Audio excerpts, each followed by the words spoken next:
Bonsoir à toutes et à tous, merci beaucoup d'être là et merci beaucoup à Sissi, Anne-Élise et Gisèle de Hellraiser d'avoir rendu cette soirée possible euh, qui a lieu à l'occasion de la sortie de mon deuxième livre qui s'appelle Insula et que j'ai décidé de partager avec Francesco Letto qui est ici et qui est auteur, traducteur entre autres choses, et Luca Ferracci-Nassif, qui est psychanalyste philosophe et auteur. Un texte qui est aussi disponible au bar, qui s'appelle Unconscious Television. Et donc la soirée va commencer par une petite présentation de Luca, après quoi il y aura, je pense, une petite pause pour qui veut fumer une cigarette ou boire un verre. Et ensuite, on discutera nous trois, puis je vous lirai un extrait d'Insula. Voilà. Merci.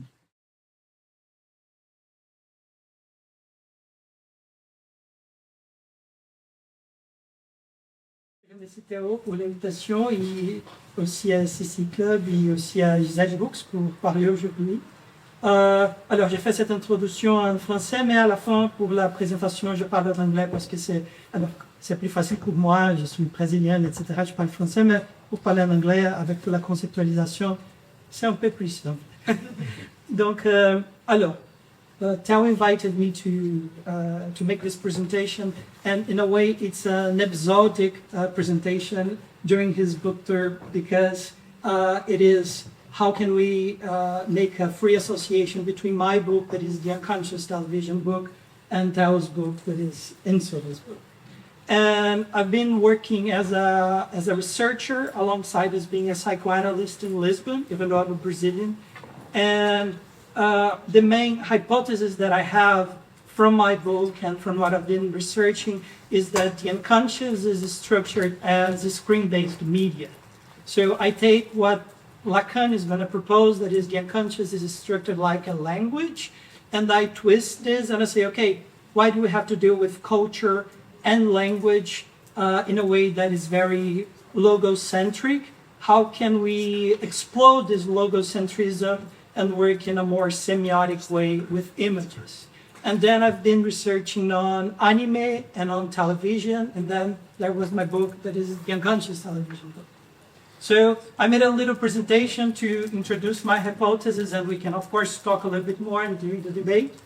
And this first diagram that I have here for you is a diagram from Freud's book, that is the interpretation of dreams, the Traumdeutung. And it's very interesting because Freud made this book, he launched this book in 1899, but he decided to say that the book is from the 1900s. And it's a purpose, because he launched this in November, and he said, okay, I'm proposing something so strange that is psychoanalysis and so forward-thinking that I'm going to say that it's from the new century. But actually, the new century will be 1901. So anyway, it is a slip that he gave. But in the last chapter of the book, Freud is going to, with the conceptualization of dreams, make the diagram of the psychic apparatus. And I'm going to just stand up to show you. What is very interesting for Freud is that we would have the perceptions that would get inside of the body and be mixed with those tranches de mémoire, cette frayage. And in this mixture, the unconscious would be produced. So we have this relationship between perceptions, all the perceptions that in a way get in contact with the body, and then the unconscious would be developing there. Then the unconscious has this relationship with what we the preconscious. And the preconscious is where we have the censorship or the barrier, so things cannot get as movement. So this M is from like movements in the waking world. What is very interesting for Freud is that he could only develop this idea by researching dreams, because dreams are actually doing the opposite. Dreams are doing the hallucination of perceptions. We don't have movement. So the preconscious is not developing any barrier, and any censorship against would be produced by the body. So we would have the unconscious creating perceptions. And this is pretty much the conceptualization of a hallucination. Hallucinations are built in that way. My proposition, and I think that dialogues a lot with Thel's book, is that what we say here that is the pre-conscious, that Lacan is going to put language and culture, is actually screen-based media. It is anime, TikTok, internet gaming. And from that, we can think that actually the space of the clinic of psychoanalysis and what we should be able to hear and to work with, it is pretty much what people are doing inside of their bedrooms the whole day, especially after the pandemic and etc. So how can we deal with this new relationship with screens in a way that is not so pathologizing, but actually twisting the meaning of the word pathology for affects, for instance? So what are those affects of the television or the screen that will produce differences in the body and new perceptions would deal as hallucinations, and hallucinations that will pretty much disorganize the way that we see culture or that we see representation. So representation would always be in a way periclitated and always in a way new, because since we are producing hallucinations constantly, what is the basis of representations? We don't really know. For Lacan, it would be culture, but how can we then make these new interpretations or relations with representations if they are always from a hallucinatory perspective? So I would go for post-structuralism and think, for instance, with Deleuze, when Deleuze is going to work with Leibniz and the concept of monadology, he's going to have this diagram of the Baroque house. So La Maison, you can find it here, La Maison Baroque. And what Deleuze is going to say is that the monads would have those entry points. So we have the windows here, we have the main door, but then everything that is worked out as a micro-perception on the body would go to this second stage of the house. And the second stage of the house doesn't have any connection to the world anymore. It doesn't give something that it is in itself building a crypt and producing the hallucinations. So we don't really know what this person or this individual is producing, but this individual is producing something that we cannot really interpret and say, this is because of that. And this is pretty much re-articulating what Lacan is going to say, for instance, when desire is the desire of the big other. When Lacan is going to say that desire is a desire that comes, for instance, from a family relation. This is disorganized because we cannot say what this desire is from, because it's not communicating through the doors. It is producing its own cryptic way. So Deleuze also is going to have this diagram here, where he's saying that we have the world, and the world is in relationship to each monad. So those monads, there are the houses, there are every individual, they're actually in contact with the perceptions in the world, but they're building up new possibilities of world constantly. So the world is never going to be the same because the perspectives are multiple. What is very interesting is that Deleuze is still operating in a very metaphorical way. And especially, for instance, when we have this diagram here, that is a diagram that he's going to say that is the diagram of the Baroque. For me, and working with Deleuze and Guattari, that would be the psychoanalyst of the duo, we have to deal with these diagrams as processes of the body. They're not just representations of a way of thinking. They're actually existence, ways of existence. They are actually allowing us to think how life is lived differently. So those diagrams shouldn't operate in a way that is very apart from the own perceptions that are here in the body. So when we have this other diagram from Deleuze, that is from the book that he wrote about Foucault, we have this. Deleuze is going to say that the field of power is something that is happening outside of the cultural strata. So those little balls here would be fighting with each other. And we would have, by osmosis, these little powers would be penetrating the social field. So this is a zone strategique where osmosis would operate. And then possibilities of affection and perception would enter the space of culture. But they would also enter this space of the pre, of the foods, of the zones of individuation. From this part here, they would go back to the outside of the strata, and then we would have this constant cycle. The problem of Deleuze's diagram is that we are still in this repetition where we have a relationship with language, we have a relationship with the other, we expel our powers, but it's always in this circular manner. In a way, how he's saying this also in his book on Leibniz. So this is from 88, and this is from 86. So Deleuze is still operating with a very circular way of dealing with inventions and productions and new possibilities of representation.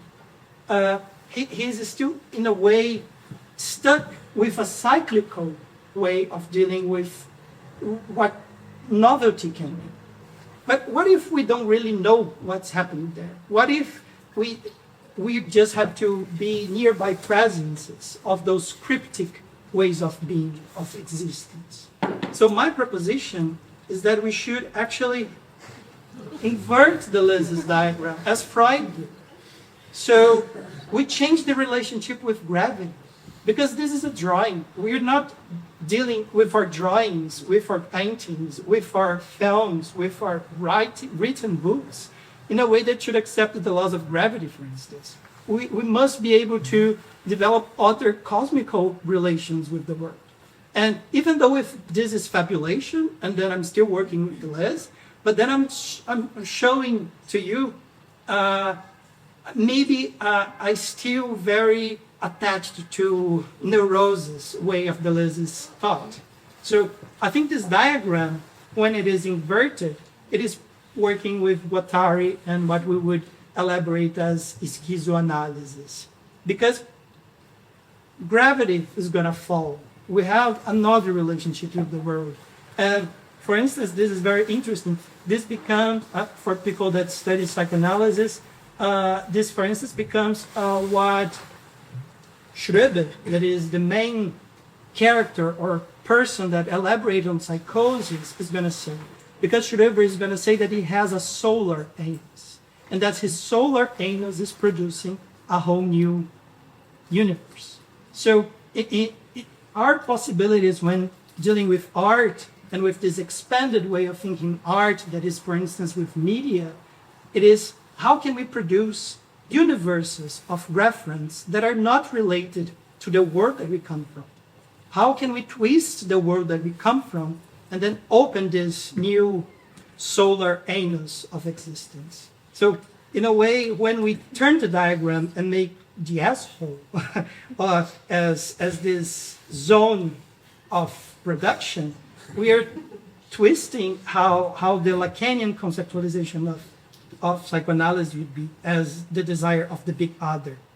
So I propose a new diagram of the psychic apparatus that is a diagram where this is the body, a huge intestine, if we can say, and full of little openings.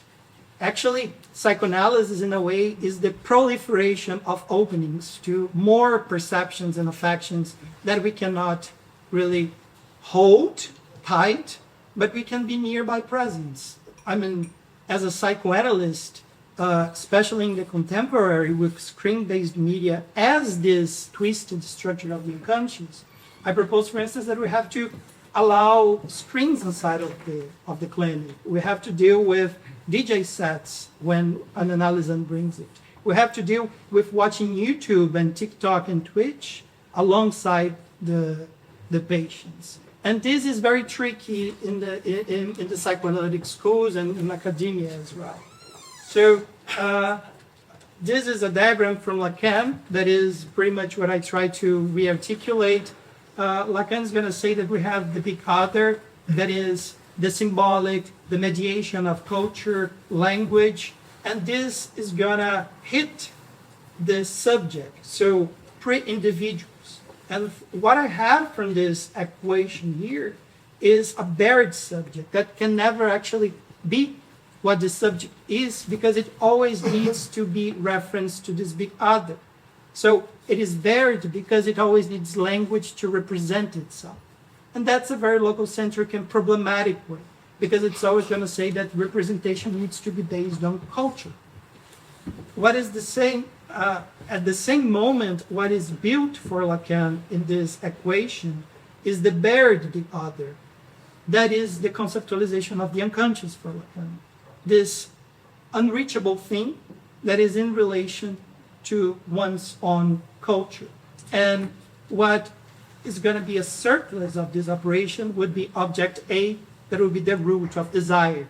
So we can actually desire from what is moving around, but we don't really know what it is, but it is a part of the big other that would be culture. What Guattari is going to say, Felix Guattari is going to say, it's not that A, the little a, the petit a, is the basis of our representation, and then we can say that this representation is desired. Guattari is going to say that the petit a is the refusal of representation.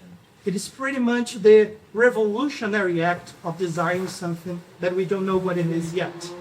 So my idea, and then reorganizing what Lacan is going to say, is that object A will not go from the symbolic to the real, being the symbolic language, culture, and real being the body. What I'm going to propose is that object A is going to operate between the imaginary, so the production of images, and the real, that is the body. So the body is actively producing images the whole time. And those images are the hallucinatory dream images from the first diagram that Freud proposed when he was analyzing dreams. So I'm trying to reconceptualize how the symptoms are doing with this screen-based doodle. And I think your book is amazing for us to organize this. And just finishing my presentation, we have this constant Hegelian way of dealing with psychoanalysis and the unconscious. That would be, we have A, that is Lacan from the seminar about psychosis in the 50s. He wrote about Schroeder and how he would conceptualize psychosis with the structures of language. So for Lacan, we would have A, and this A, it is a mass of emotions. And he would need B to tell, okay, this means that. So we have a dialectical relationship between emotions and representations. What I think that we are dealing with when we are doing with these hallucinatory new realities of the clinic with screen-based media is that this is all mixed up. I mean, we cannot say whether this is an emotion or this is a representation. Those things are intertwined. We are dealing with screens in a way that this is an image from a professor from the University of Chicago that's called Thomas Lamarck, and he wrote a book on Japanese animation. And he's going to say, there's a difference in a way that we find representations in some things in Japan, because this is not a Cartesian perspective. This perspective actually is things are in scale. So when you buy a motorcycle and there is actually not when you buy a motorcycle, when you buy a wheel for a motorcycle, you have how to build it. All the little pieces are in scale because it needs to be a hand-on way of dealing with things, not a representative way of dealing with things. So when we're seeing images, we should disorganize what we understand as representation in a Cartesian way and then dealing with things in a literal way, less metaphorical. So how can we listen or deal with the screen images of video game and the other things in a way that people are really living there, in a way that it is the libido of a body that is really producing the pathways inside of this non-realistic environment, but is indeed the real of the body that is there. So it complicates the way that we separate subject from object. This comes from my book. How can we be less moralistic or less, in a way, how can we be more open to mass media in a way that people are really producing something here? And this is from my book. I opened the book with this because when I was a teenager in Brazil, MTV would air this vignette for 1 hour, and it would say, turn off your TV and go read a book. But that's very ideological in a way that says that, okay, you should avoid watching television and get cultured or like intelligent by reading a book. But how can we actually write a book by watching this 1 hour TV screen? And then that's my proposition with the Unconscious Television book. How can we deal with these mass media capitalistic images in twisted ways that they are actually representations of ourselves, but representations that are disorganized in a way of what we understand as representations. So there would be hallucinatory representations. In a way, we would be masters of metamorphosis by dealing with those images that people say that are not culture or art enough. I'm just finishing. We have like the last images. This is from an episode from Pokemon for 97. And in this episode, we have this Pokemon here that is Porygon, and Porygon is polygon. We have to, Japanese puts the L and the R's. And what is very interesting is that precisely in the episode that we get to know Porygon, because in every episode from the beginning of Pokemon, you would get to know a new Pokemon. And then we have to understand how this Pokemon lives, what is the habitat of this Pokemon. And then Porygon is the Pokemon that traverses the real and the virtual. It is the one that deals with the Poké Centers, taking the Pokeballs to one place to another. Precisely in that episode, Pikachu, he does a thunder shock. And over 600 kids had epileptic attacks in Japan. And I mean, that's a very interesting moment in television and mass media, because science came very fast working with the television broadcast system to say that, okay, this happened because of the flickering lights of blue and red. But how can we scientifically say that all the 600 houses had the same laboratorial environment? We don't really can say that this was because of that. And what is very interesting there is that after that, there was a series of regulations of how can we watch TV. We should watch TV from a certain distance. We should watch TV with the lights on. But what is very, very important to mark here is that even though neuroscience is going to say that it was because of the red and blue, we cannot say that all the houses were working in a laboratorial neuroscientific way. So, of course, we needed to say that television wasn't dangerous, so we should put people to watch Pokemon again. But there is a very dangerous thing of having the TV set inside of your house. But how can we also say that lots of other animes have this flickering red and blue happening? And why only in that episode this happened? My hypothesis is that this happened also because of the narrative, that Porygon is the one transitioned from one realm to the other. So Porygon is breaking representation. And I call this a conceptualization of the unconscious. I call this a materiality of the body in relationship with the narrative that's happening. But it's a very ontological way of dealing with images, because we have to deal with this electromagnetism intertwining with the narrative of Porygon being this crosser between realms. Of course, it's a very, I'm just going to say something that is very complicated to say, but Porygon has a shamanic effect somehow. He's the one able to transition from one place, and that's very powerful. That is, in a way, dealing with the diagram of like how can we penetrate osmotically the body, and these bodies of the kids being very open and producing new openings to the narrative there. And then in my book, I theorize this, for instance, with Kawakubo Rei, when she does this beautiful runaway in the Paris Fashion Week, precisely in the same year of the bodycon attack, that is 1997. I mean, that's amazing. And her runaway, it's called Body Meets Dress, Dress Meets Body. And she's going to say that dresses are making bodies. So how can we operate animistically with what we are doing in the atelier of the fashion of the fashion house?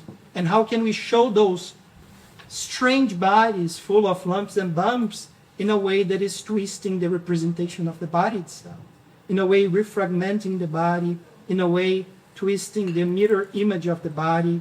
And I think this is the psychoanalytic clinic that she's doing with design, especially because Kawakubo is doing that, going to the atelier with a word.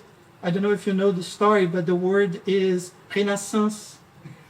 And then that's the collection that she did with the word. I mean, which is this Renaissance? It's a Baroque Renaissance, so it's not Renaissance per se, it's something new. She's doing those folds with the body by the relationship with clothing.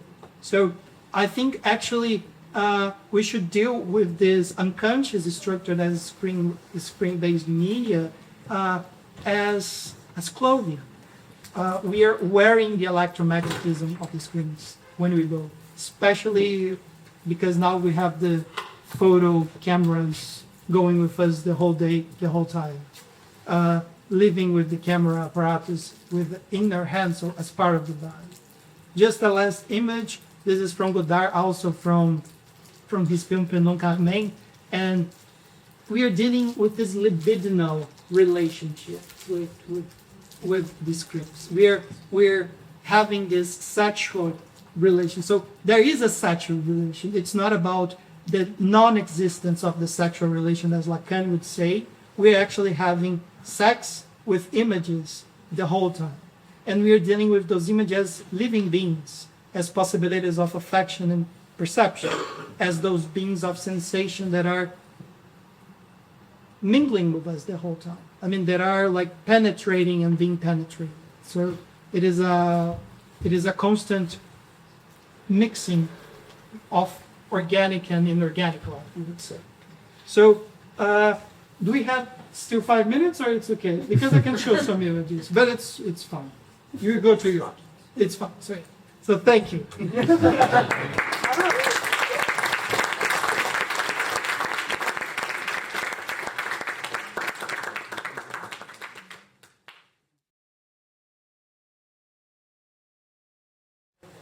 Je sais pas combien de personnes ici ont déjà lu le livre de Théo.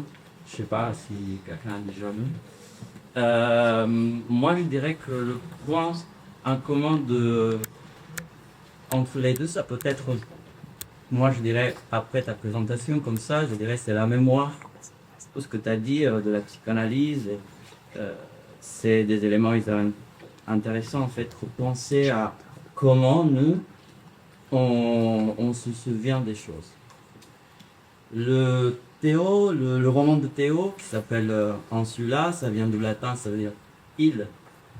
Ça a été présenté comme un récit sur le deuil.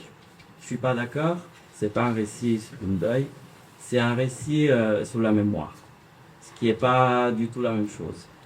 Il n'y a rien de plus flottant que la mémoire, de comment on se souvient de ce qu'on a fait hier, avant-hier, il y a un an. Si j'essaie de me rappeler, je sais pas, si j'essaie de penser au mec avec qui j'étais, au lieu de cruising, et j'ai pas du cruising parce que c'est pas anodin, parce que le livre de Théo il saute sur une scène de cruising, ben voilà, à chaque fois je pense que cette mémoire flottante, ça me permet d'ajouter et d'effacer quelque chose. Donc la question des images que Lucas vous a présentées, c'est exactement le processus qui se passe dans la tête de chacune de nous. Et c'est très intéressant de voir comment les souvenirs au moins je parle pour moi, mais je pense que ça peut être une forme d'expérience partagée. À quel point se réveiller dans un mood particulier nous permet d'accéder à des morceaux de souvenirs et de mémoire de manière plus générale. Donc moi, je commencerai par une petite question pour Théo, justement. Oui. Et après, tu participes comme tu veux. Sur cette question spécifique, avant la technologie, on parlera après de la question des écrans, de la technologie, aussi de cet élément de dystopie. Et à nouveau, je te dirai pourquoi je ne suis pas d'accord de présenter ton livre comme ça. Peut-être tu peux dire quelque chose à propos de la mémoire, ta mémoire à toi. Alors, je ne suis pas responsable de la manière de présenter le livre. Mais néanmoins, je pense qu'il y a du vrai quand on dit que c'est un livre qui explore le deuil, justement parce que ça a à voir avec cette question de la mémoire. C'est un texte que j'ai commencé à écrire dans un moment de deuil. Et je pense qu'une de mes ambitions était d'essayer de retranscrire mes pensées, mes émotions et cette traversée, et donc cette mémoire, de recréer une mémoire. Mais quand j'ai commencé ce projet, l'espèce de... Je pense que beaucoup de gens ont ça, débaucher des formes avec une sorte d'ennemi ou de choses qu'on veut absolument éviter. Ce que je voulais à tout point éviter, c'était l'idée du journal, du récit de deuil de façon comme ça, très littérale, mais d'essayer à l'inverse de trouver par la fiction, par des moyens narratifs, des outils pour reproduire cette mémoire de la façon, je crois, la plus fidèle possible. Et à cet endroit-là, c'est aussi ce qui m'intéresse dans le travail de Lucas, c'est que le fait d'hybrider des formes différentes, des références différentes, des discours différents, le vrai, le faux, etc., etc., c'est souvent renvoyé à un exercice spéculatif ou un peu fantasmagorique comme ça. Et bien souvent, les gens qui disent ça, ils voient aussi un moyen de diminuer l'œuvre qu'ils ont sous les yeux en disant bon, bah, tout ça, ce n'est que de l'imaginaire. Mais moi, je crois au contraire que l'imaginaire est un moyen d'atteindre une forme de réalisme et que c'est presque comme si j'essayais d'aller vers une version un peu maximale du réalisme en me disant que raconter le deuil que j'ai vécu n'aurait pas suffi et que j'avais besoin d'intégrer des fantasmes, des désirs, des souvenirs, des choses, etc. pour essayer, pas de façon assez acérée, parce qu'on ne dit jamais, mais le but était d'essayer de s'approcher de cette reconstitution d'une mémoire telle que moi je l'ai vie et telle que je crois les romans parfois manquent et réduisent et aplatissent les choses. Et c'est pour ça que ça m'a demandé beaucoup de concentration et de revenir dans mes pensées du moment. Mais par exemple, tous les récits, peut-être pas de deuil, mais de fin de vie que j'avais lus jusqu'alors, bon, pour le dire vite, on est dans un hôpital, quelqu'un meurt, on pleure, on regarde la personne, on lui tient la main, on repleure, on part, c'est fini. Mais sauf que je pense que personne n'a jamais vécu ça. Je pense que quand on est dans une chambre d'hôpital à côté d'une personne proche en train de mourir, on s'ennuie, on pense à autre chose, on est très triste, on va fumer une cigarette, on trébuche dans l'escalier, on rigole, parce qu'on se dit c'est quand même absurde d'être à deux doigts de s'étaler par terre, alors que puis on remonte, puis on repleure. Les choses sont beaucoup plus intriquées, beaucoup plus confuses que ne le racontent les récits traditionnels ou principaux. Et je crois que c'est à cet endroit-là que la mémoire et cette recréation, reconstitution de la mémoire était plus un exercice de réalisme pour moi qu'une fantasmagorie. Oui, mais justement... Allô? Oui. Justement, la question de la mémoire, est la question aussi de comment on va vivre l'expérience du deuil. C'est pour ça que je voulais être un peu taquiné par rapport à ça, parce qu'évidemment, qui va lire le bouquin de Lucas, pardon, de Théo, et aussi de Lucas, et il va lire exactement l'histoire d'un deuil et de la manière dont le narrateur raconte son expérience. Et moi, quand j'ai lu ton livre, ça m'a fait penser à un livre que j'ai beaucoup aimé, d'une écrivaine américaine qui s'appelle Joan Didion, L'année de la pensée magique. Parce que je pense que tu partages, et c'est un compliment énorme, hein, de te dire ça. Je pense, oui, Joan Didion quand même, c'est pas non plus... voilà, et il a écrit ce livre après avoir perdu son mari. Et ce qu'elle cherchait, c'était de ne pas écrire la narration d'une catastrophe, c'est-à-dire la mort, ce que te manque, mais la compréhension de la catastrophe, comme si c'était un événement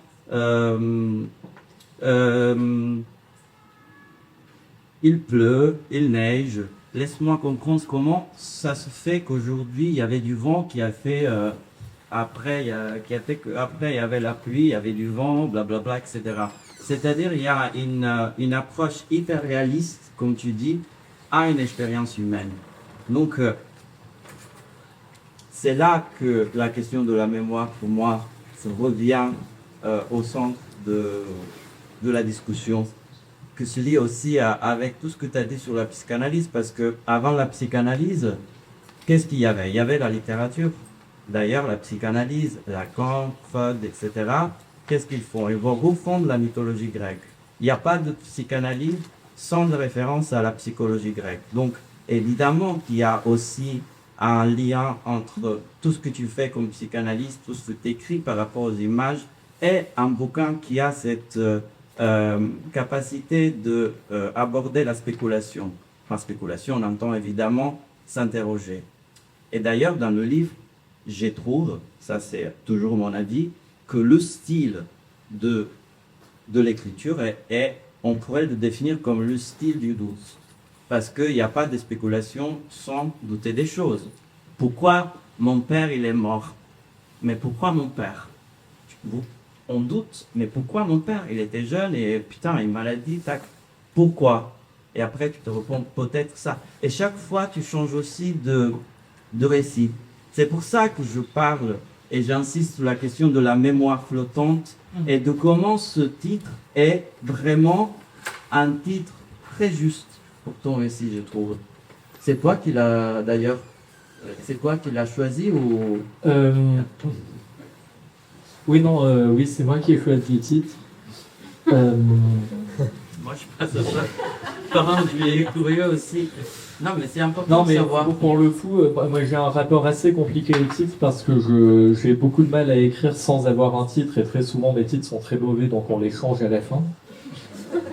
Mais dans le cas de ce livre-là, il y avait une sensation d'évidence parce que pour celles et ceux qui ne le sauraient pas, l'insula, en plus d'être le terme latin qui définit une île, est une partie du cerveau qu'on pensait être une île de son nom, mais qui en fait est plutôt une presqu'île, une partie enfouie tout au fond du cerveau, comme ça, du cortex cérébral, qu'on a beaucoup de mal à comprendre, que les chercheurs et chercheuses étudient encore, mais à laquelle on attribue des parties et des fonctions très importantes cognitivement parlant.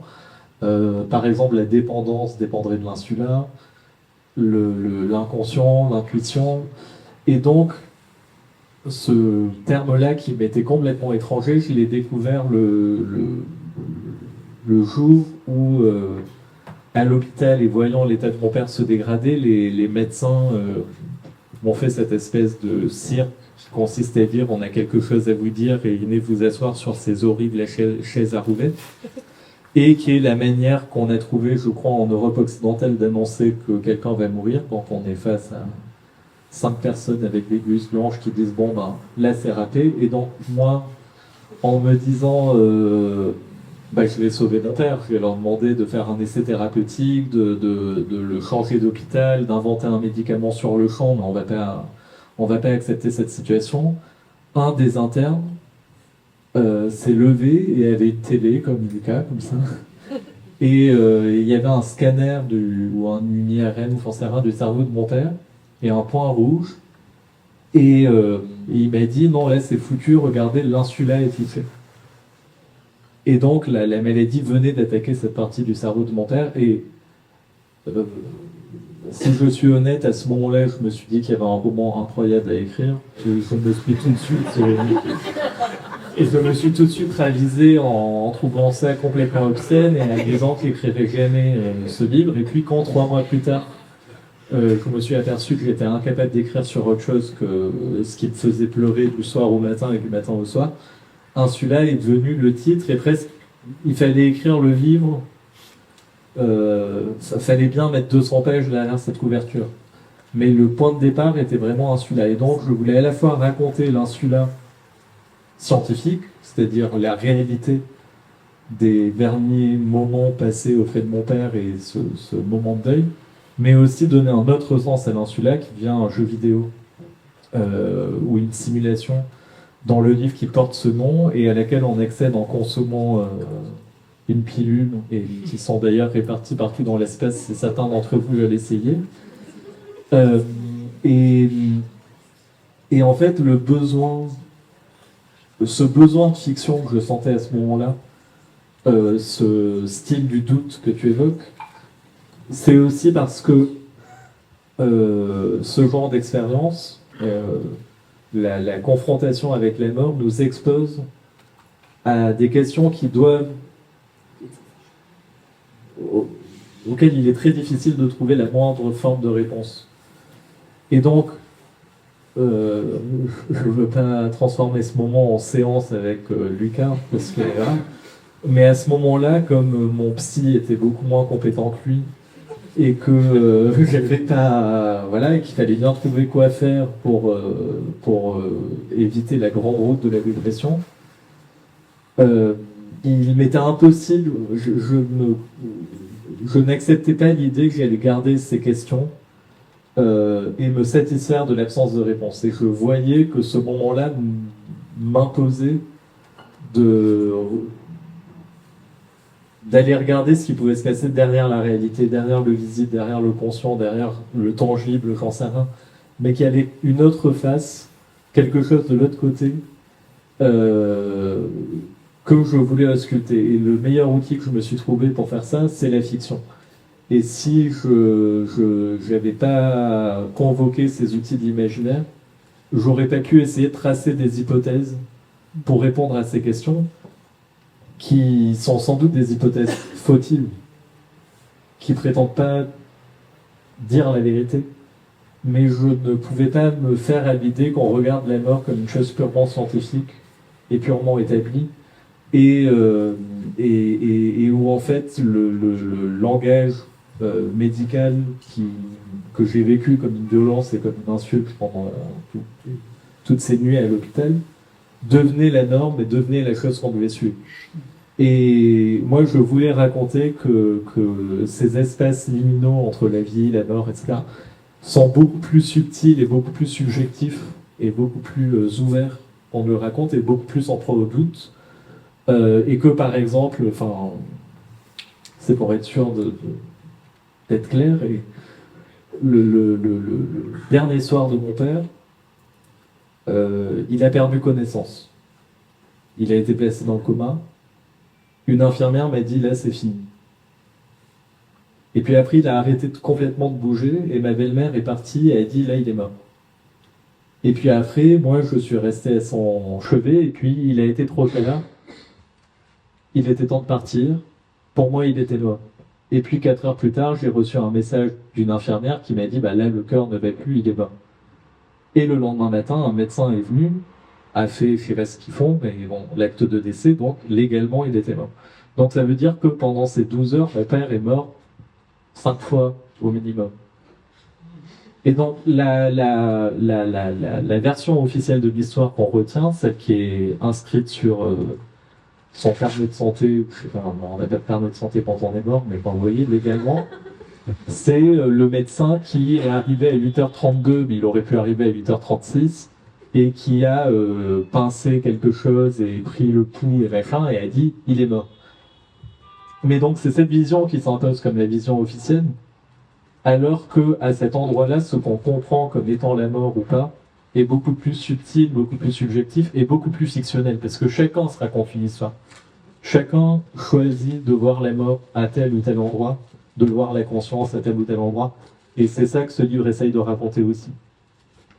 Les choses que je pense beaucoup, c'est que l'insula, le jeu vidéo, l'insula, c'est pas un, comment on peut dire que c'est une simulation.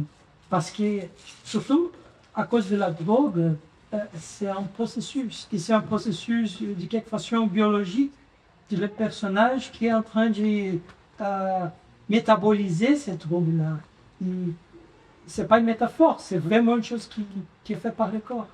Donc, quand tu me dis que ton père est mort 5 fois, qu'est-ce qui se passe avec ce corps et avec cette biologie-là pendant ces 5 fois que tu es mort? C'est un processus plutôt qu'une simulation. C'est une chose qu'on ne peut pas dire ce qu'il est, mais qu'on peut vécu.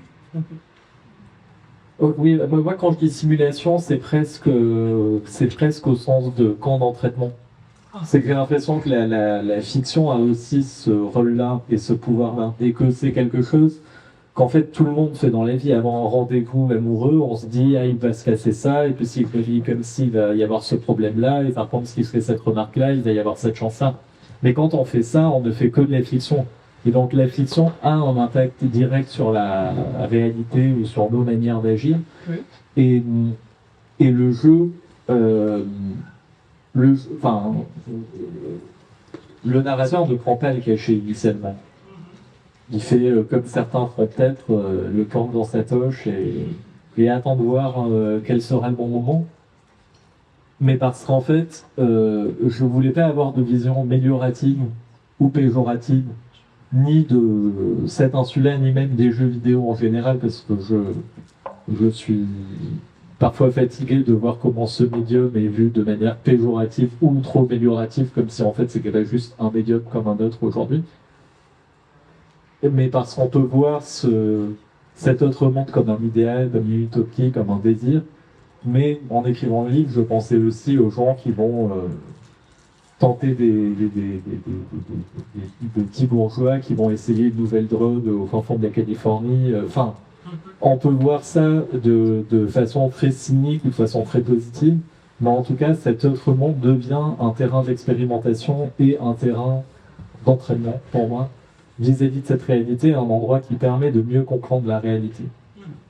En fait, je pense que justement dans le roman de Théo, c'est pour ça que tout à l'heure je disais c'est pas non plus une dystopie à mon avis, c'est que cette dichotomie qu'on connaît entre ce qui est réel et virtuel, bah effectivement ça il y a plus.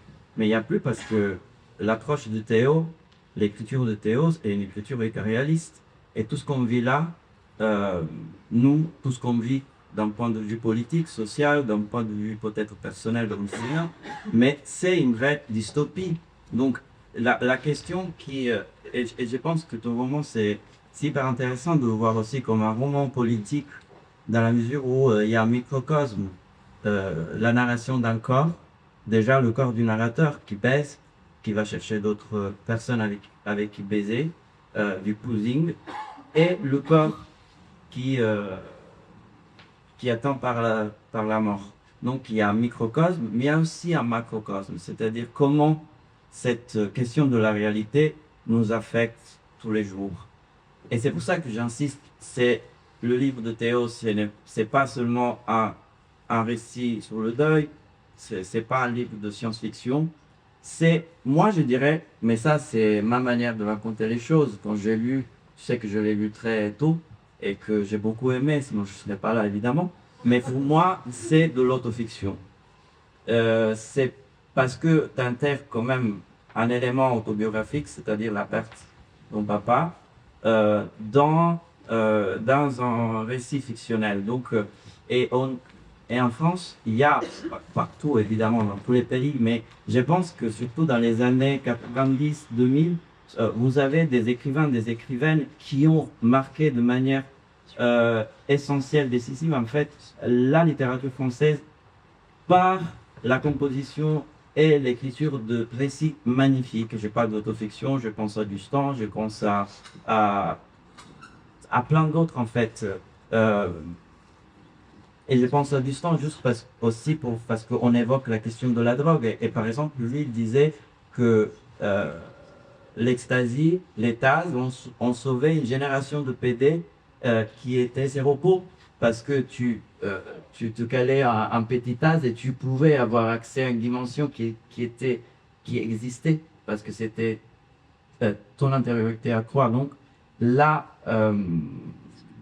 ton récit qui commence avec cette scène de cruising, peut-être que tu peux parler un peu plus, pas du cruising qu'on connaît très bien, mais peut-être du pourquoi tu commences par là, parce que le roman pourrait être pensé comme un vrai espace de cruising lui-même, parce qu'il y a tellement de choses, tellement de couches, et tellement d'éléments que se mélangent. Ce qui est le propre du cruising, on le rappelle pour tout le monde, le cruising c'est un lieu où on va baiser avec des gens qu'on ne connaît pas. Quand je dis qu'on ne connaît pas, c'est qu'on ne les connaît pas. Donc moi peut-être j'ai baisé plusieurs fois avec des fachos, j'en sais rien. Honnêtement, je ne peux pas le dire. J'ai baisé avec des gens avec no idea. Honnêtement, je vais pas.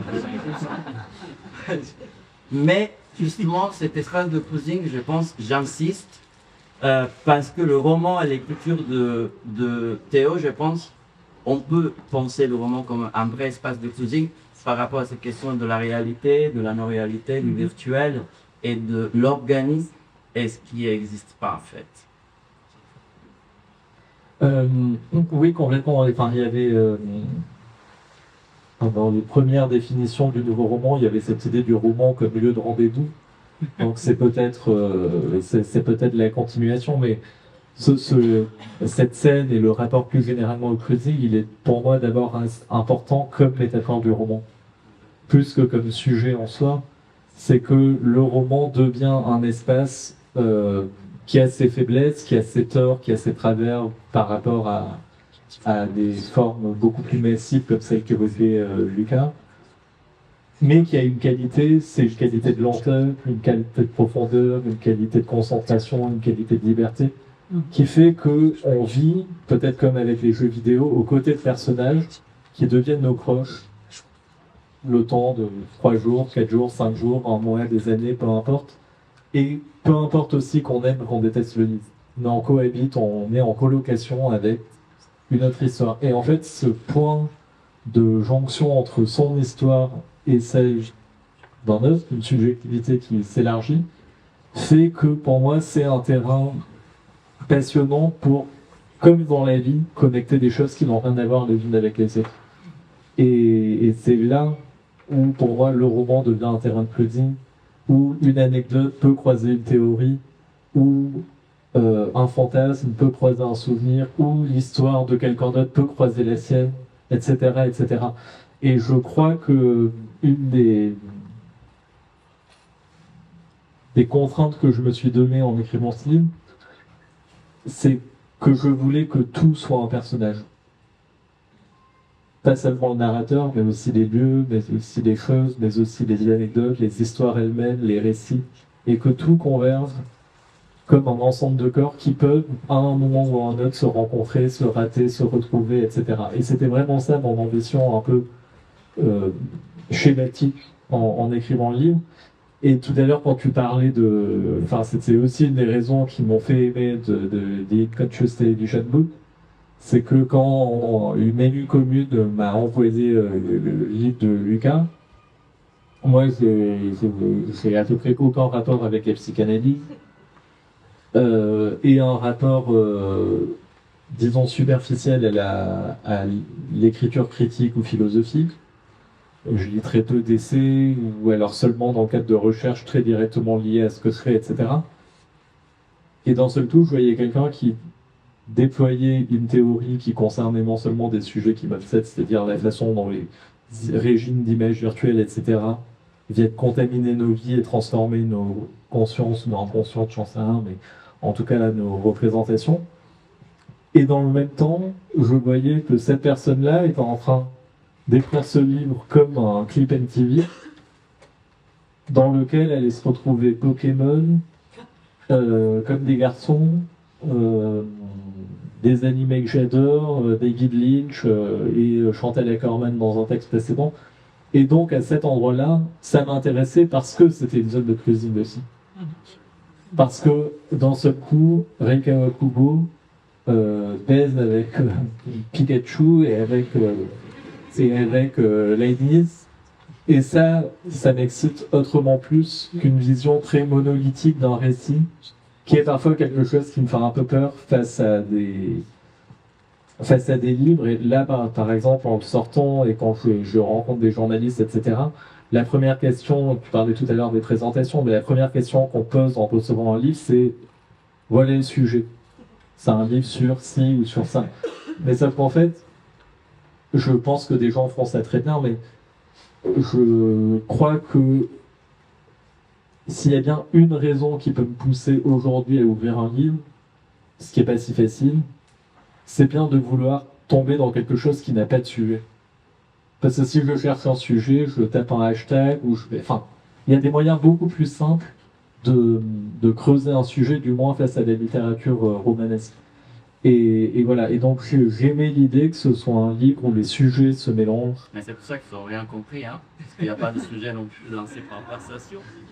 Si tu vas creuser un peu plus, C'est où c'est. Alors, non mais vraiment. ben, je trouve une chose très importante. Alors, le titre que tu as commencé à parler, c'est parce que quand le titre de ton livre est aussi la partie du cerveau, donc c'est l'organe de ton père. Dans quelque façon, tu as écrit un livre pour habiter au corps de ton père. Non, mais c'est très intéressant. C'est toute une narrative qui va parler d'un jeu vidéo qui a dedans cette course. Donc, il y a une barrière et on peut dire avec tout le vocabulaire de la psychanalyse. Donc, il y a une barrière édipienne qui est cassée. Et ça, je trouve très intéressant. Oui, complètement. Et c'est aussi une façon de répondre à la question de cette première scène, c'est que c'est un livre. Moi, j'ai toujours eu un rapport très distant à la question du corps, que ce soit le mien ou celui des autres, mais un rapport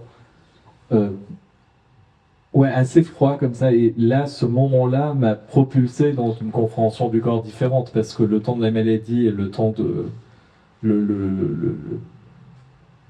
la vie à l'hôpital, comme le temps du voyage, qui est dans une partie suivante du texte, comme le temps de la virtualité, comme le temps du cruising, sont des moments de grande connexion au sujet du corps. Et donc je ne sais pas si la barrière oedipienne a sauté, j'espère pas. Et puis de toute façon c'est un peu tard. Mais en tout cas, en fait, j'avais oublié que ce titre était une partie d'un corps. Oui. Parce que je le voyais plus comme une idée. Et c'est quand le livre est sorti, plusieurs personnes m'ont dit « Ah, c'est marrant, après Rétine, tu écris un celui-là, donc en fait, tes titres sont toujours des organes. » Et en fait, ça m'a terrifié, parce que je me suis dit « À un moment, je suis bloqué dans un système et je vais devoir écrire, je sais pas, genou, foie... Mais je le voyais plus comme une idée, mais de fait, il y avait un rapport très direct au corps qui m'obsédait, parce que c'est ça aussi le temps de la mort, c'est-à-dire que c'est un temps de dévoilement total où on se retrouve à côtoyer un corps en chemise et en jean, etc., qui d'un seul coup est en chambre de nuit et qu'on doit apprendre à laver, à piquer, à soigner, à transformer, à recoiffer. Et ça, jusqu'au moment du cadavre, il y avait un rapport au corps dans ce texte que j'avais jamais connu jusqu'alors, c'est vrai. Mais, par exemple, tu as parlé sur Ackerman, et quand nous regardons No Home Movie, et c'est un film qui parle beaucoup avec la mère, et la mère est en train de parler sur toutes ces histoires, mais elle ne parle pas trop, donc il y a des choses cachées.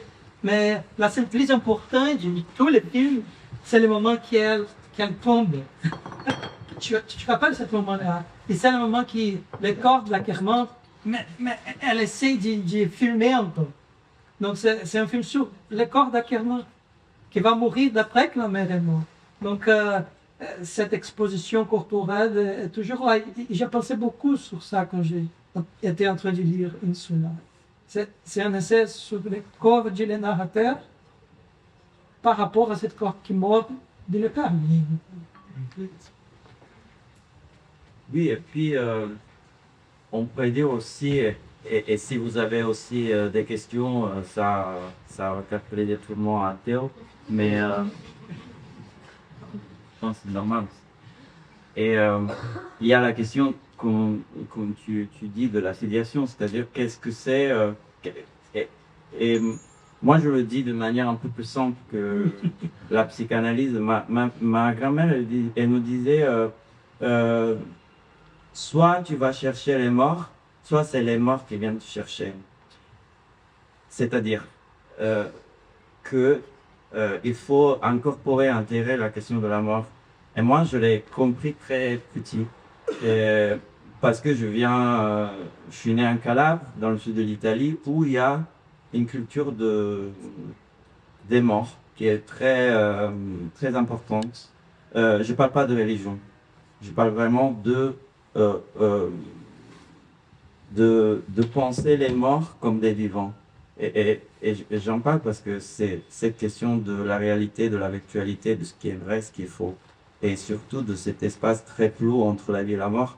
Et par exemple, le mois de novembre, on a Halloween. Les Américains ont inventé une fête capitaliste. Et en Calabre, on ne fait pas ça. On cuisine et on laisse une place, on dresse la table, on laisse une place aux morts avec le plat préféré. Et moi, quand j'étais petit, je pensais, mais ils sont fous. C'est vraiment un truc de tocard. Je veux dire, il n'y a personne. Pourquoi on doit laisser cette place et pourquoi on ne doit pas toucher la bouffe? Non, mais c'est une vraie question. Comment tu peux intégrer ça alors que tu as 5 ans, 4 ans, tu dis pas, excuse-moi, on attend quelqu'un. Non, on n'attend personne, mais je ne les vois pas. Il n'y a personne. Et du coup, j'étais toujours obsédé par cette question-là. Et je pense que tu le racontes très bien. Comment t'intègres en fait cette question de l'invisible dans une narration qui est très personnelle. À nouveau, c'est pas un livre de science-fiction, c'est pas exactement de la dystopie. Ou c'est de la dystopie si on est d'accord sur le fait qu'on vit, que cette réalité qu'on vit, c'est une vraie dystopie.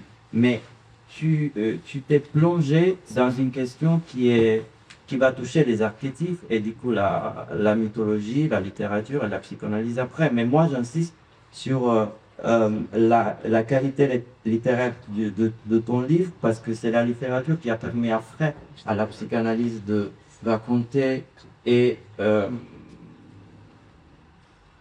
de narrer en fait la nature humaine, parce que sinon la psychanalyse, la littérature c'est la base de la psychanalyse.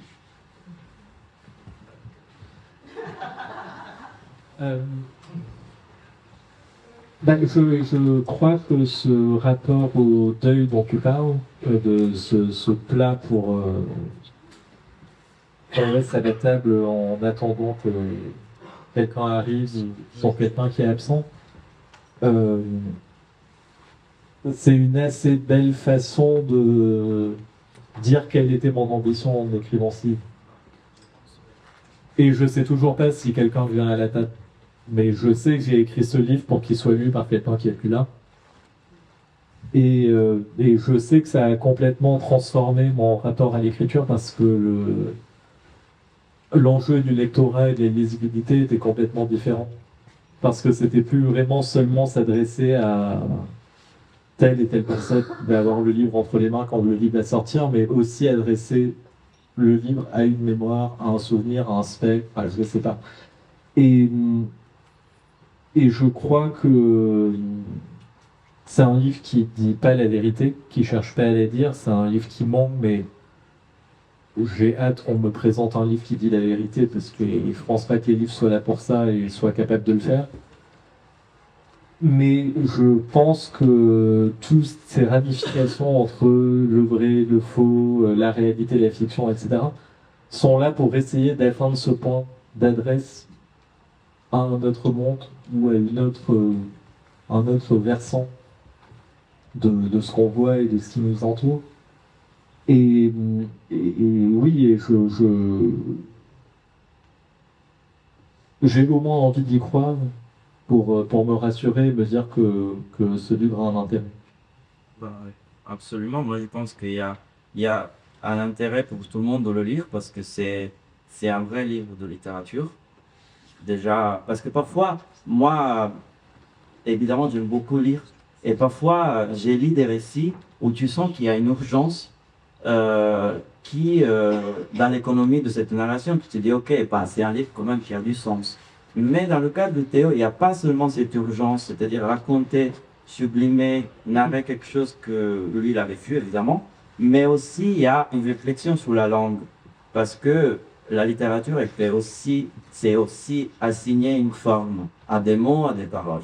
Et tu le fais à ta manière, évidemment, et on entend vraiment le timbre narratif de la voix de Théo. Et je trouve que ça, c'est vraiment intéressant et c'est pas évident de trouver un livre où il y a à la fois cette urgence de raconter les choses et cette réflexion linguistique sur la langue, sur la littérature. D'ailleurs, les moments les plus, moi, à propos de ce que tu disais, qu'on est toujours hors sujet, qu'on parle de rien, on parle de tout, on a l'impression d'être un after. Moi, personnellement, j'ai l'impression que c'est vraiment after, on est tout là, etc. Voilà. Je trouve que les moments les plus intéressants dans la lecture du livre de Théo sont les moments où il y a des digressions en fait. On ne le suit plus ni à Londres ni à Marseille. C'est vraiment des réflexions. Moi, j'en ai souligné plusieurs. Là, je ne retrouve pas, mais à un moment donné, lui, il dit, il parle de quelque chose et il dit je tombe amoureux toujours l'automne, un truc comme ça. Mais c'est une phrase magnifique parce que ça tombe de nulle part. Il raconte nanana nanana, je tombe amoureux toujours à l'automne. Mais c'est beau. On voit ça, qu'on sait vraiment de lire. Et peut-être si vous avez des questions, je vous invite à nouveau. Vous avez des questions? Ah oui, ouais, plus peut-être à Lucas. In English is better. Non, tu peux parler en français. Je me demandais si soit l'ironique, elle était intéressante pour toi. Enfin, juste parce que j'étais un peu étonnée. Enfin, je m'attendais peut-être à ce qu'elle soit citée. Et là, en plus, on parle de nourriture. Et Soit l'ironique, c'est une psychanalyste brésilienne qui a étudié avec Deleuze et Guattari, qui a écrit avec Guattari, il me semble, et qui traite de l'anthropophagie zombie. Et dans ce régime d'incorporation pas des images, mais de l'autre, je me demandais si c'était pertinent pour toi et pourquoi elle était, sinon pourquoi elle n'était pas présente. Alors, Sueli et Guattari et même Deleuze cachent, parce qu'au Brésil, il y a cette façon très importante. Et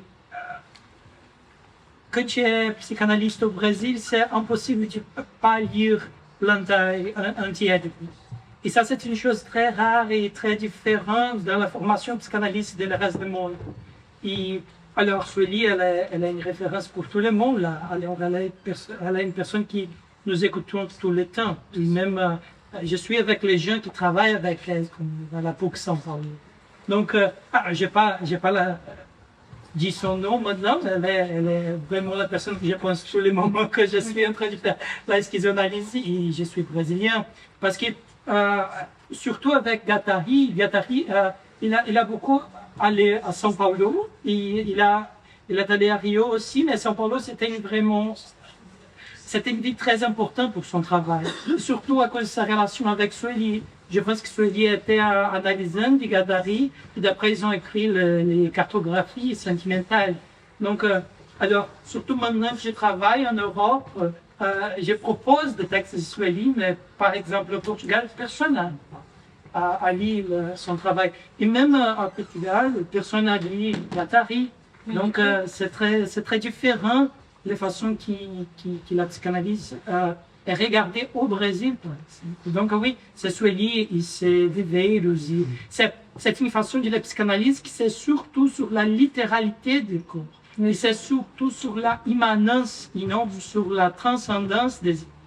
Parce que ça c'est Freud, mais Freud ne pouvait pas dire ça, tout vient à son Mais du temps. coup, tu vois, de la même manière qu'il y a ce versant de se donner de la force avec l'absorption de l'autre et de tomber dans une individualité dans la subjectivité qui devient zombie. Oui. Je me demandais si avec les médias et avec l'absorption des images, toi, ça pouvait nourrir, si ça nourrissait ton travail, et j'ai pas lu ton livre, mais s'il y avait aussi un versant où il y avait un risque, en fait, avec une absorption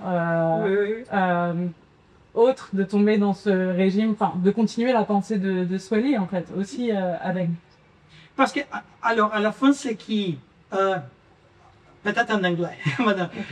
Because if we operate with the capturing apparatus, and then I go with Swelly and also with 1,000 plateaus and Mi-Plateau. No, because every time that we are operating with the destruction of representation, so we're going to have everything periclitated. So we're going to put representations upside down, for instance. They can be re-territorialized in a very fascist way.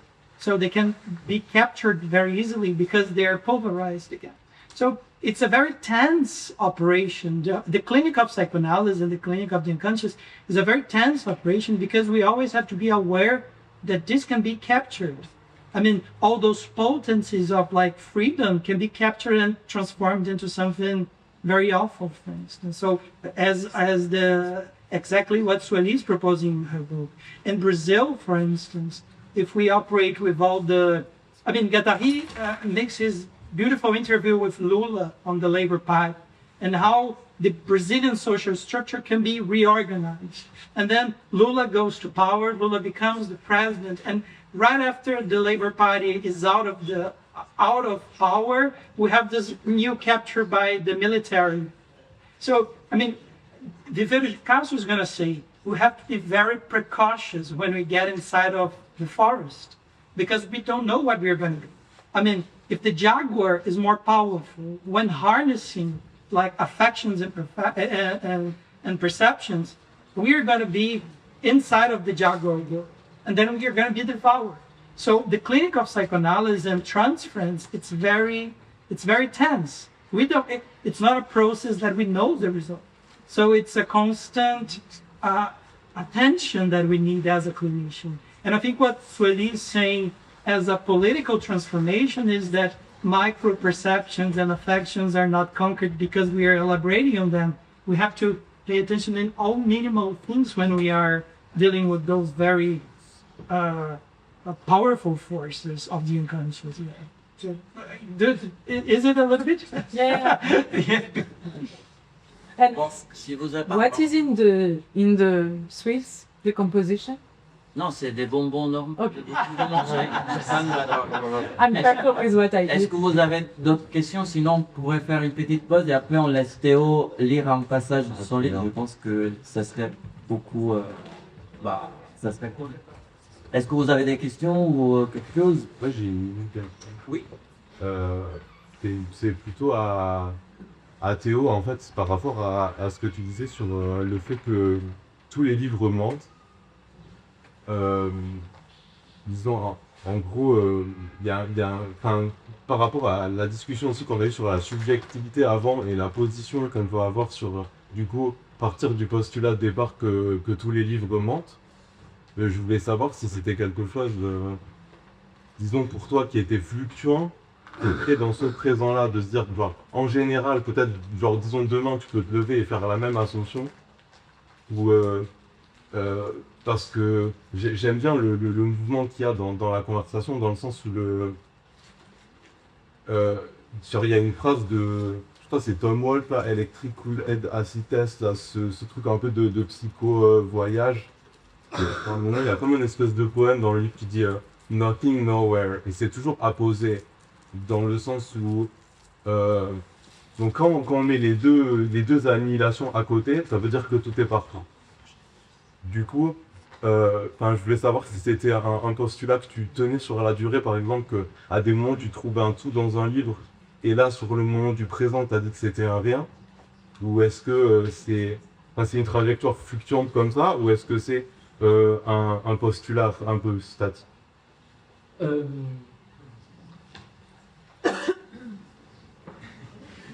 Désolé. Désolé.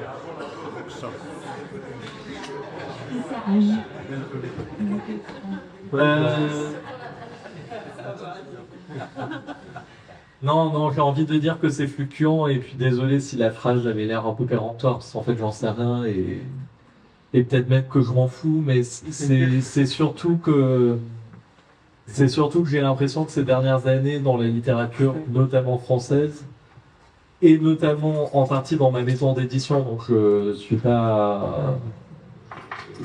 Je veux dire, c'est des livres que j'aime bien, mais il y a eu toute cette tendance de dire ok, maintenant le roman c'est fini, la fiction c'est fini, maintenant on va dire la vérité.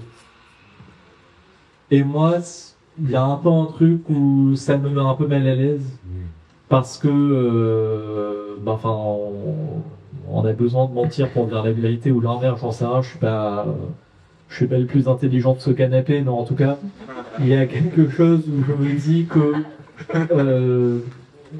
quand quelqu'un arrive dans une after comme maintenant et me dit écoute, je vais te dire la vérité sur cette situation, j'ai l'impression que la personne a soit quelque chose à se reprocher, soit voilà, il y a quelque chose que je trouve louche là-dedans, Ouais. avec le postulat de là, maintenant, on arrête tout, là c'est la vérité. Et que en plus, les personnes qui défendent cette littérature du réel, cette littérature de la vérité, voilà, j'y crois pas, mais j'y crois pas au carré, parce qu'en plus, ils l'appliquent à un monde où il y aurait une vérité du monde. Mais sauf qu'en fait, il s'avère qu'on remarque souvent que c'est une certaine génération qui défend ça. Mais sauf que, je sais pas, moi, si je tape mon nom sur Internet, la moitié des photos de ma gueule sont retouchées. Si je raconte mes vacances à quelqu'un, la moitié des choses que je vais dire sont fausses, et la personne va me répondre, bien sûr, j'y suis déjà allé. Alors que moi non plus, enfin, aucun de nous deux n'a foutu les pieds à cet endroit-là, mais on discute dans un endroit qu'on trouve génial tous les deux. Enfin, donc, je veux dire, la réalité est contaminée de fiction, ou l'inverse, j'en sais rien, mais en tout cas, c'est beaucoup plus intriqué et mélangé que tout ça. Et donc, ce que je voulais dire, c'est pas du tout que les livres doivent mentir, les livres font ce qu'ils veulent, mais en tout cas, je pense que par essence, les livres sont pas l'endroit de la vérité, et pas l'endroit du réel, parce qu'il y a le réel pour faire du réel. Mais c'est pour ça qu'au début, moi j'ai dit que c'est un récit sur la mémoire, parce que la mémoire, étant donné que c'est un truc flottant, on se ment tout le temps. Donc c'est exactement ça le livre de Théo. C'est un livre qui ment tout en disant la vérité, parce que la vérité c'est quand même quelque chose de subjectif. Donc on pourrait terminer là-dessus. L'after, et puis... Non, il y a quelque chose après.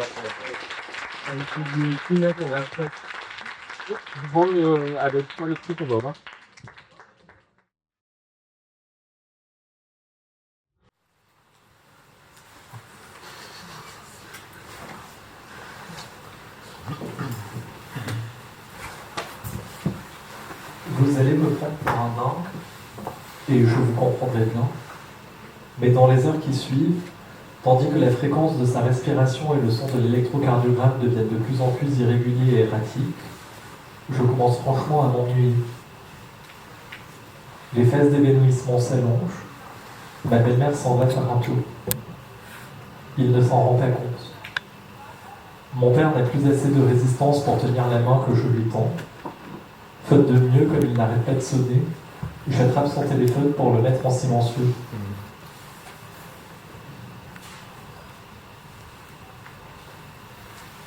Je suis sur le point de ranger le téléphone, mais ne peux pas résister à l'envie de regarder s'il y a du nouveau concernant celui-là. J'ai toujours le cachet dans mes poches. Un encart gouvernemental s'affiche aussitôt sur l'écran, comme quand on tape « suicide », « attentat » ou « meurtre », je présume. Les forces de l'ordre continuent de chercher un moyen de réprimer le jeu, mais sont sans cesse dépassées par l'imagination, les innovations et les astuces d'une secte dont la curiosité n'a pas de limite. Le nombre d'utilisateurs, d'utilisatrices monte en flèche. D'aucuns présument que les États fermeront bientôt les frontières numériques en généralisant le recours au VPN pour juguler les communications et empêcher le complot de se propager. Des articles supposent que la simulation tire probablement son succès de ce qu'elle peut reproduire ce qui n'est plus. D'après les spécialistes interrogés, le jeu permettrait de remplacer des sensations, des personnes ou des territoires disparus, que ce soit à cause d'une amnésie, d'une tuerie de masse ou de la montée des eaux, comme un monde de substitution. Un oiseau s'écrase lourdement contre la fenêtre. Ce bruit soudain tire mon père de son sommeil. L'animal reprend son vol, flotte à quelques mètres de là avant de percuter la vitre à nouveau. Mon père regarde vers l'extérieur comme si c'était la dernière fois. Il boit une énième gorgée de jus d'orange comme si c'était la dernière fois. Il étire ses bras comme si c'était la dernière fois, puis me fixe comme si c'était la dernière fois. Un frisson remonte mon dos. C'est alors qu'il se penche vers moi, porte sa bouche à mon oreille et chuchote avec le peu d'air qui subsiste qu'il ne veut plus rester ici. Nous devons faire nos adieux. C'est maintenant. L'agonie s'intensifie. Sa langue est blanche, de la bave coule sur son buste. J'essaie de l'embrasser, mon père devient fou. Il divague pendant quelques secondes, puis retrouve ses esprits le temps de nous dire qu'il ne retournera pas sur son île, l'île de son enfance dont il n'a jamais voulu parler, l'île où sont apparues les blessures qui l'ont accompagné toute sa vie. Il se rend compte qu'il va mourir en remarquant qu'il ne pourra plus revenir où il est né. Écrire qu'il pleure ne suffirait pas. C'est un vent de détresse qui le balaie au moment où il tente de s'échapper du lit en criant qu'il veut vivre. Des infirmiers et des infirmières bloquent ses jambes et ses bras pour le remettre sur le dos. Je leur demande de sortir. Sa gorge se tend mais sa voix reste sourde. Je colle mes oreilles à sa bouche pour l'entendre. Ses propos sont de plus en plus confus. Il me confie qu'il déteste ce que les hommes lui ont fait, ce que le sperme fait au monde. Je ne suis pas sûr de comprendre. Je lui répète que ça va aller, une fois, 2 fois, 10 fois peut-être. Je m'accroche à ce regard fuyant, je l'appelle pour le retenir, puis je saisis ses nuques pour lui dire ce que je ne lui ai jamais dit jusqu'alors, que je l'aime. Il se redresse dans un dernier élan, à bout de force, à bout de souffle, tentant par tous les moyens de me répondre sans parvenir à détacher ses lèvres. Je lui jure que j'ai compris, que je le sais, et comme soulagé, il s'endort enfin.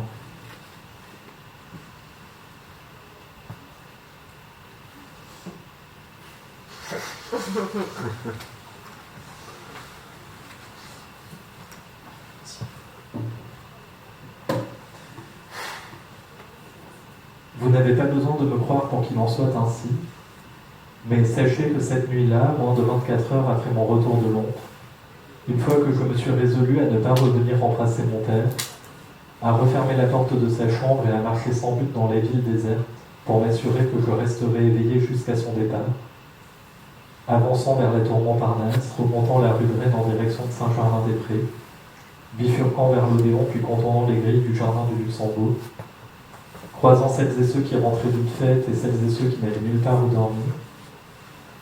Quand j'ai fini par me rendre à l'évidence que la fatigue accumulée ces derniers jours était trop grande, que je ne tenais plus debout, que je n'en pouvais plus, je me suis allongé sur le banc d'un parc dont j'ai oublié le nom, regardant d'abord le ciel avec l'impression que le vent qui soufflait autour de moi ne soufflait pas que dans ce ciel-là, qu'il cavalait par le monde et s'immisçait dans chaque recoin de l'univers pour siffler dans le vide intersidéral qui sépare les planètes. Pensant ensuite à ce qui était en train de se passer à un peu moins de 2 km de là à cet instant précis. Fermant enfin les yeux bien malgré moi, et exactement 10 minutes avant de recevoir le message que j'attendais, celui qu'un numéro inconnu allait m'envoyer pour m'annoncer le décès de mon père, à l'instant précis où les lueurs de l'homme ont fini par revenir, je me suis brusquement mise à trembler, les poils dressés, la bouche sèche, le corps secoué par une série de spasmes. Et vous n'avez pas besoin de me croire, mais j'ai soudain senti quelque chose que je n'avais jamais éprouvé jusqu'alors, un courant électrique. Il m'a fallu un bon moment pour parvenir à me relever, Je n'étais ni triste, ni soulagé. Le sol était humide et les boutiques sur le point d'ouvrir. Une voiture est venue se garer devant moi, la ville était rangée. J'ai pris le métro pour rejoindre ma belle-mère chez elle, chez lui, dans cet appartement où le couple avait aménagé l'année des attentats. Elle était en train de sangloter, avachie sur le canapé. Elle a beaucoup pleuré ce matin-là, moi toujours pas. Je dérivais d'une pièce à l'autre, observant ce qu'il convenait désormais d'appeler des reliques. Rien de bien précieux ou tapageur, des chargeurs, des cartes de visite, un oreiller ou un rasoir. Pas de photos, aucun souvenir. J'ai fini par découvrir un journal dont je connaissais l'existence mais que mon père ne m'avait jamais laissé ouvrir, dans lequel il consignait tous les livres qu'il avait lus en leur donnant une note sur 20. J'ai souri en remarquant qu'il avait attribué la plus mauvaise évaluation à un ami très cher et la meilleure à mon premier roman. Quand il était paru, j'avais été étonné de voir mon bouquin sur l'étal des best-sellers de toutes les librairies parisiennes, intrigué par l'incohérence de ce succès apparent et des chiffres mitigés que me transmettait mon éditeur, jusqu'au jour où j'avais surpris mon père en train de faire d'en commander des dizaines de copies et d'en placer d'autres en tête de gondole pour faire mes promotions clandestines. Ma belle-mère m'a demandé comment elle allait faire maintenant. L'hôpital m'a envoyé un mail avec le bien nommé guide de la mort pour me décrire quelle était la marche à suivre. Je suis allé dans la penderie choisir les vêtements réclamés par le thanatopracteur pour habiller le cadavre, hésitant lentement entre une vingtaine de chemises blanches et identiques. Il doit quand même y avoir quelque chose parce qu'en route vers l'hôpital Cochin, je ne pouvais pas m'empêcher de regarder le ciel. J'avais beau trébucher, buter sur le rebord d'un trottoir, affronter le son des sirènes ou des klaxons, mes yeux restaient toujours rivés sur les nuages. J'imaginais la sortie de son corps avec la terre dessous et la vie derrière. L'ambiance du quartier était pour le moins joyeuse. Des enfants se couraient après en rigolant sur le chemin de l'école. Je tenais le bras de ma belle-mère, mais nous ne parlions pas. Nous avions compris que nous approchions quand les rues ont commencé à se remplir d'ambulances et de vieillards assis dans des fauteuils que poussaient des personnes racisées.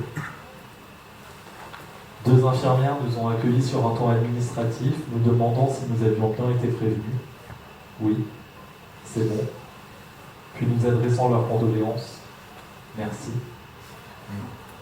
Après qu'elles nous ont tendu un sac en plastique contenant les affaires du défunt, je me suis précipité dans la chambre que 2 infirmiers étaient en train de nettoyer. Pendant que le médecin rédigeait l'acte de décès, nous avions le droit d'aller le voir. Ce que je vais vous dire pourrait vous paraître indécent, mais quand je suis arrivé à la morgue, après m'être faufilé entre des dizaines de civières pour rejoindre celle où un aide-soignant venait de dévoiler les restes de mon père, gelé, gris, sec, j'ai d'abord pensé à l'image de David Kirby dans son linceul, puis aux vidéos d'Aokigahara, la forêt japonaise dans laquelle les Tokyoïdes vont se suicider. Il faisait froid, ça sentait le formeux. Je me suis approché pour lui demander pardon. J'avais honte de ne déjà plus vraiment le reconnaître. Il ne m'a pas répondu. Son regard était vide, transparent.